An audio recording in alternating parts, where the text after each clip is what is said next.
Jay Crawford, Adam the Bull, Garrett Bush, Dustin Fox, Jason Lloyd, Tyvis Powell, plus, ba-da-da-da-da, you're loving him, Mikey McNuggets. And so many big names, it would take me hours to say all of their names. The ultimate Cleveland sports show starts now. Booyah! Hello again and a happy Friday. Welcome to the Ultimate Cleveland Sports Show here on WKYC. Do you name the outfit today? Urban Cowboy in the building. G. All Bush. right. I thought you were the Black Johnny Cash. Yeah, listen. The Black Johnny Cash. I walked a mile. Welcome to the Ultimate Cleveland Sports Show on WKYC. I'm Jay Crawford. Over the next 30 minutes, it's all Browns talk. Here's a question. How can Deshaun Watson improve from last week's debacle? Shaun King breaks down 5 plays that might be a roadmap. Bull. I'm Adam the Bull, and who is closest to Nostradamus here? We'll find out when we give you our pre-written headlines coming up at the end of the show. G. I am G. Bush, the Urban Cowboy, as explained, and I will let you know, is the right team favored in this game, the Raiders or the Browns? We'll talk about it. McNuggets. And I'm Mikey McNuggets. We're going to play around on what's more likely. Bring out an old segment we haven't done in a while to figure out what's more likely, as the name suggests, is going to happen on Sunday between the Browns and the Raiders. But, Jay, let's start with whether or not this is a kitchen sink game for the Browns offense. I like that in your notes last night. It made me chuckle. And first of all, the Raiders are favored. I think 1.5. Is that still the spread? Yep. All right. So do they have that right? We're going to talk about that. Yeah. So, Mike, when you sent the note out, I laughed because kitchen sink means you're throwing everything that you've got at them. And the question for this discussion is this the ultimate kitchen sink game for Kevin Stefanski? Yeah. What do you think? To answer that, I'm going to start with this. Everybody knows Mitchell's, great ice cream place here in Ohio, in Northeast Ohio. It's the best. When I was a kid, and now when everybody has you win a big sporting event or whatever at the end of the season, you all go to Mitchell's, right? Sure. Right. When I was a kid, there was a place in Brooklyn where I grew up. It was called Jan's. It was a big ice cream place. They didn't have the 15 locations like Mitchell's. There was one. But they were famous for the kitchen sink, which is they would bring a fake kitchen sink to the table, and they would have one scoop of every single ice cream flavor they had. Wow. There's a reason I'm 300 pounds. I did a lot of celebrating there. So, yes, I do think this is a kitchen sink game. Yeah. The Browns have shown ineptitude throughout the offense. The defense, we'll talk, defense has been okay, but the offense has been horrible. Offensive line right now is bad. Quarterback play is bad.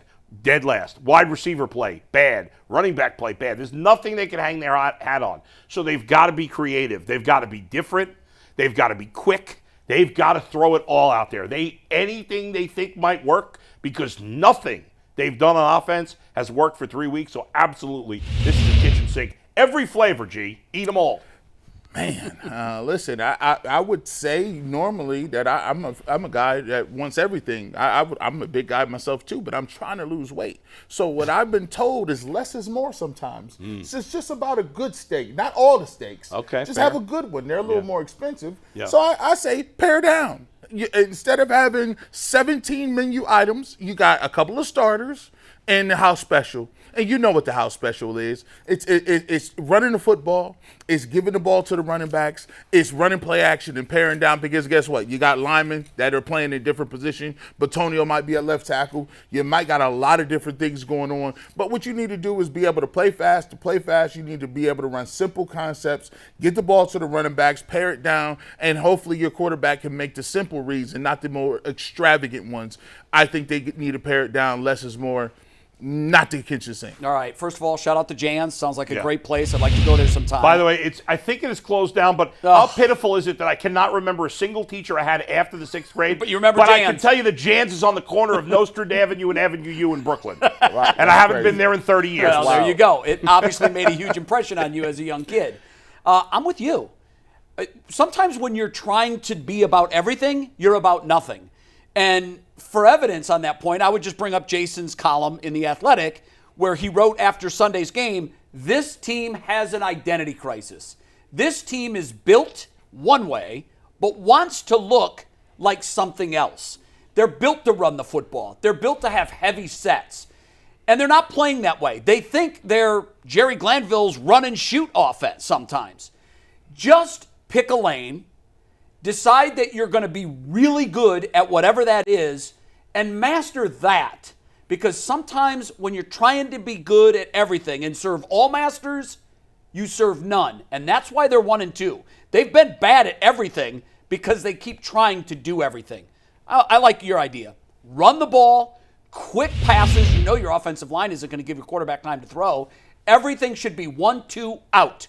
1-2 out. Quick throws. Look, 3 or 4 of those, and you've moved 20 yards down the field. I just think you're going to need to be creative in this game within the I do space too. of running the ball. I agree with that A couple too. of trick plays. Let's try, Yeah. try some things within that. Okay. shot Trick plays. plays, the appetizers, maybe. I don't know.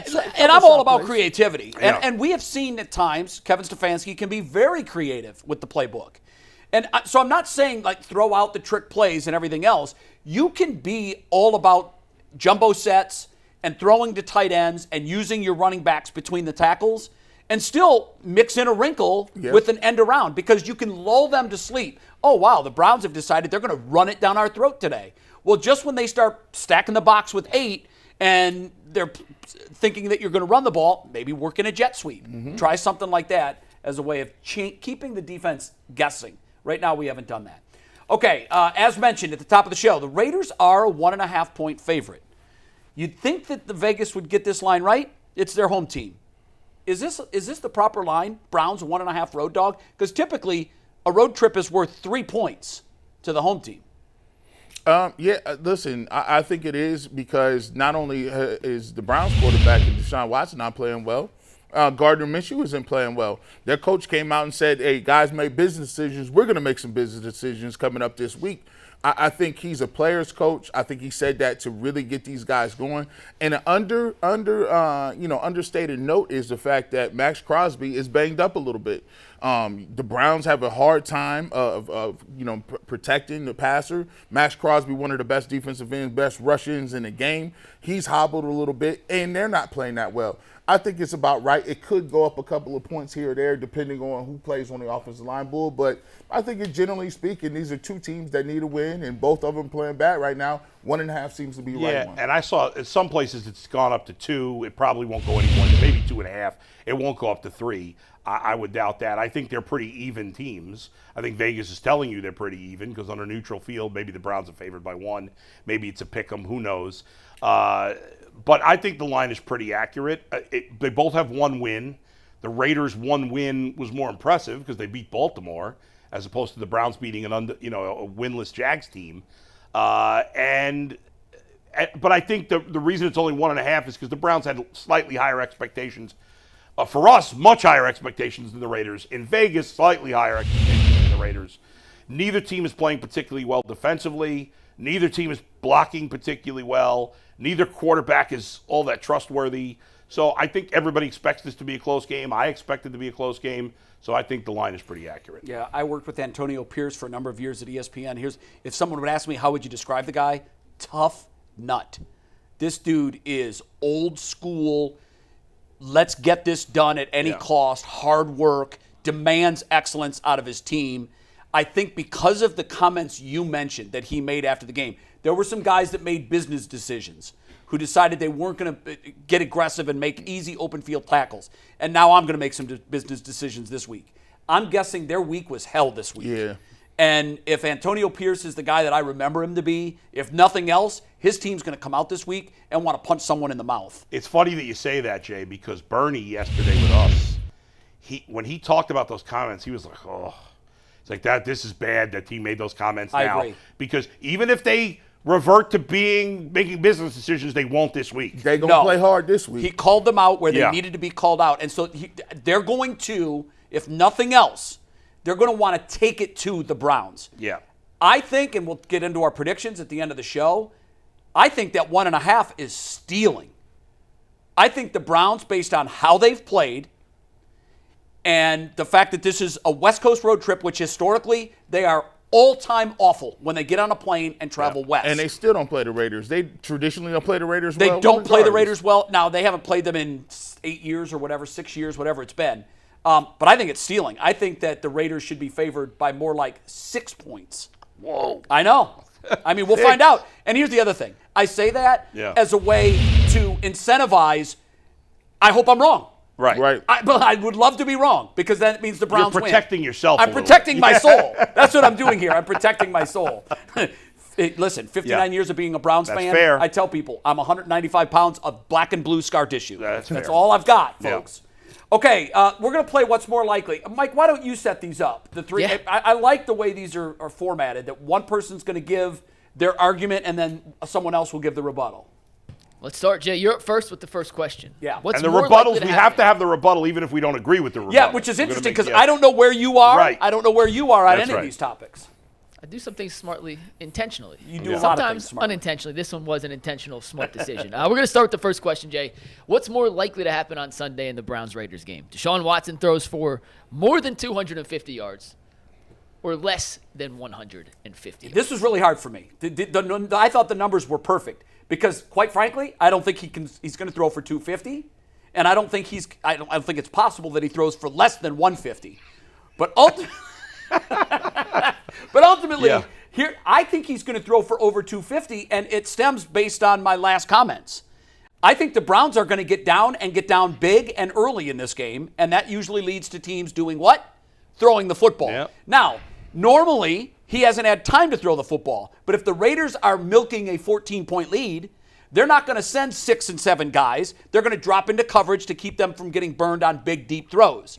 What happens in that case? A lot of completions on the underneath short stuff, and all of that over a course of a game will add up to more than 250. Do I believe in that wholeheartedly? No, but that's the best I got. Yeah, that's right.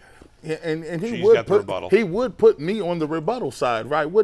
So listen, if I tell you to pare down the menu and I want you to run the ball a lot, 150 yards doesn't seem like it's a lot of yards, but if you run the ball for over 150 or 160 yards, then 150 looks like it's something to be talked about. I also think, Deshaun Watson said, I'm not a running back. I hope Kevin Stefanski vetoes that. I think Deshaun Watson, for the Cleveland Browns to win, he's going to have to run the football. We've seen that he's been getting hit a lot during the first part of the season.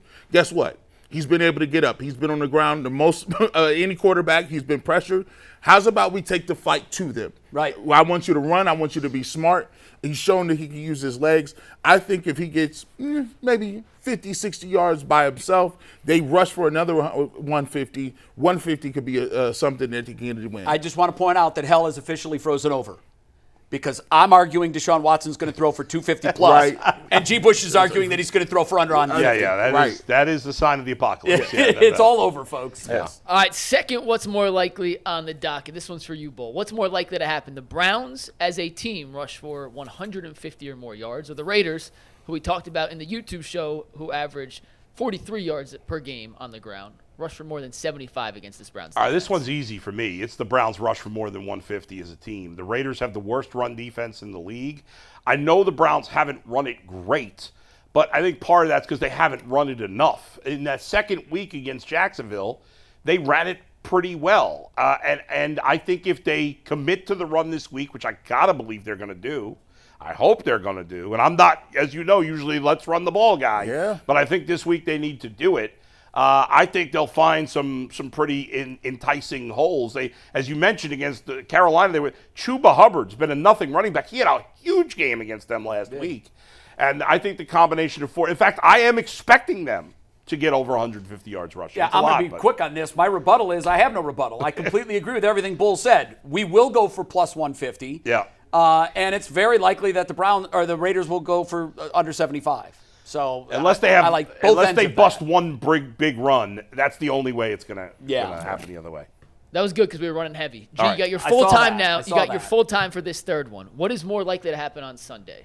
The Browns defense makes Gardner Minshew look like Nathan Peterman, or the Browns defense makes Gardner Minshew look like Josh Allen, like he did last year when he was the Colts quarterback and he torched the Browns defense. What's more likely? Man, this is crazy. I'm gonna have to go with Josh Allen. And the reason I'm going to go with this is because I'm starting to see some warts on this Browns defense. Greg Newsome, hey, listen, man, you're going to have to come up and tackle better. Martin Emerson got turned all the way inside out, upside down against Malik Neighbors. Now, we found out since then Malik Neighbors is one of the best receivers in the league. But to be truthful, there's some things on film, and especially since Myles Garrett is hobbled a little bit, he's going to have his time split a little bit. They might not be able to get to the quarterback. So, to me, I think Gardner Minshew has a pretty good game. He's at home. The Browns are hobbled a little bit. Hopefully they can get, him to throw one of those traditional Josh Allen turnovers. If he wants to throw for 300 but give me 2 turnovers, we'll take it. We'll take that. Yeah. He looked like Josh Allen against us last year. Yes. Mike, I mean, you put me in a tough. Nathan Peterman? Yeah, that's tough. I had a lot of difficulty picking the 2 quarterbacks. I think couldn't you have should said like Uncle- Jacoby Brissett. How about Uncle Rico from that's who he looks like to me, from Napoleon Dynamite. I'm going to make the argument for Nathan Peterman. The Browns, there's no argument. I mean, they're not going to make him look like. No, all right, here we go. The Browns defense knows that the offense is terrible. The offense is terrible, and the defense has been mediocre. And now you got every knucklehead out there like me saying, well, if Myles Garrett is hobbled, they can't do anything because the rest of the guys on the D-line are a bunch of schlubs. Well, maybe those schlubs will take this personally and say, hey, we are more than just Myles Garrett on this defensive line. We're going to break Gardner Minshew in half. We're going to kick his you know what? Remember Zadarius Smith was a playmaker? He was a playmaker. Maybe JOK makes some big plays behind the line of scrimmage. Denzel Ward with a pick 6. Let's go. You know how you motivate him? You promise him a trip to Jan's. That's how you motivate him. And you brought it back. That's the callback We're taking a break. When we come back, former Super Bowl winning quarterback, even though he wasn't starting, Shaun King, with 5 plays breaking down how Deshaun Watson can be better on Sunday.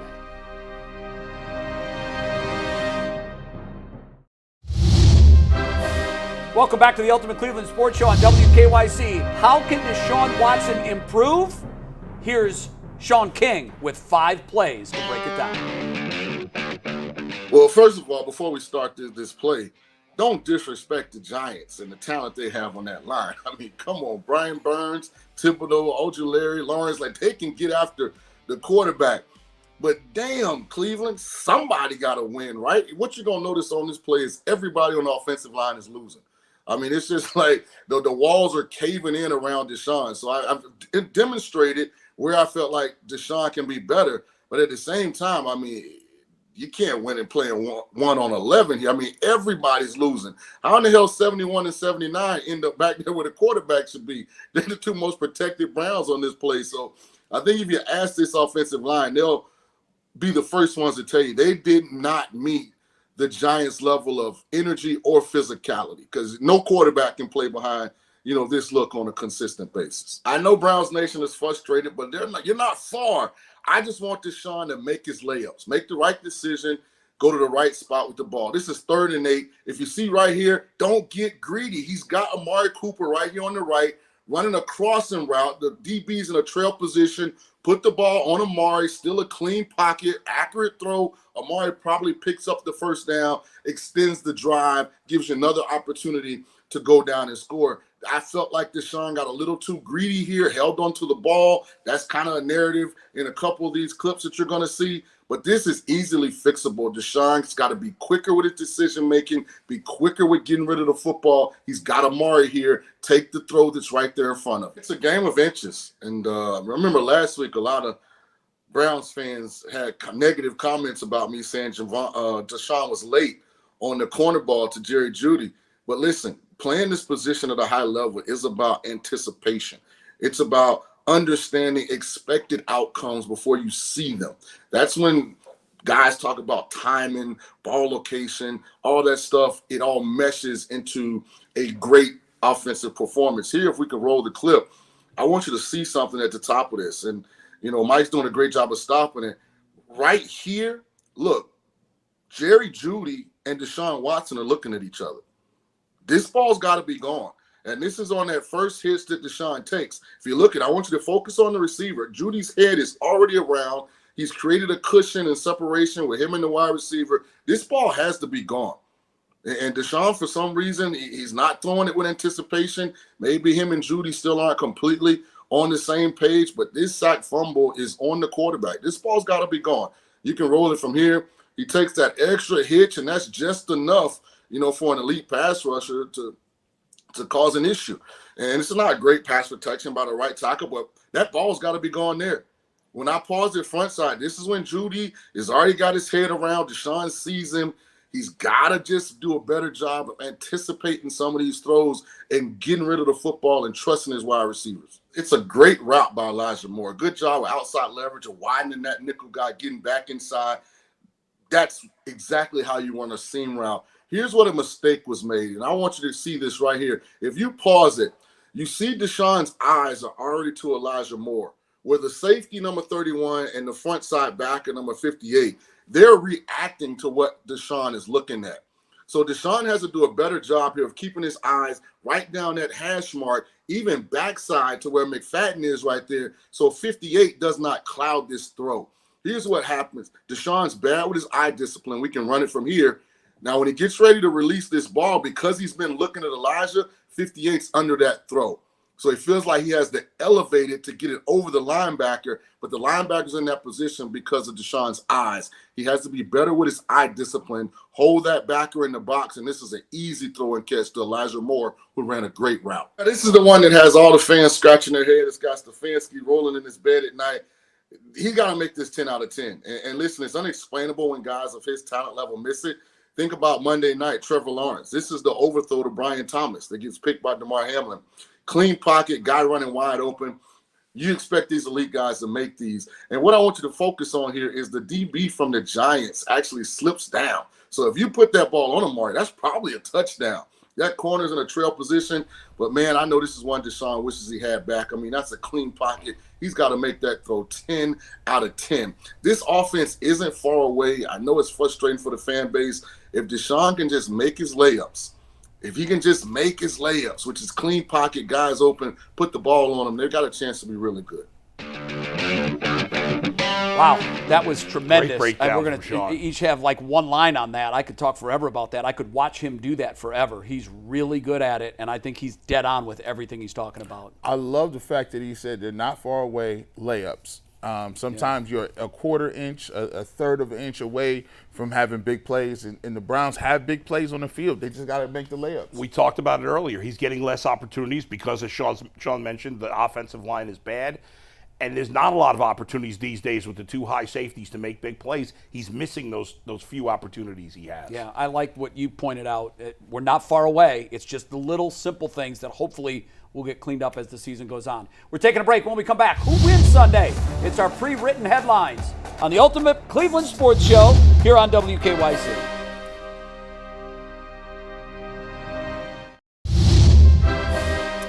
Welcome back to the Ultimate Cleveland Sports Show. Last week we all picked the Giants, or the Browns rather, and we were all wrong. Yeah. Bull, start us out with your pre-written headline. Yeah, it's going to be a little different. The Browns soon are going to Vegas, but after that they'll be leaving Las Vegas. Unfortunately, with a loss. Browns, wasn't it Viva Las Vegas? Whatever. Who cares? Browns. Yeah. Leaving Las Vegas was a great movie, though. It is, you're right. It was. Leaving Las Vegas was a great movie. Browns fall to 1-3 with 23-19 loss to the Raiders. It's an oddball score. It's an oddball game. It's going to be defensive touchdowns. I just don't feel good about the Browns and the way they're playing right now. I think they lose. That's understandable. Let's make it 2 for 2. See, what we're going to do here is we're going to reverse logic this. Yes. We're all going to pick the Raiders, I think, and then the Browns will win. I don't have a close, actually, as I said earlier. Yeah. I think that the problems are going to just continue to present themselves.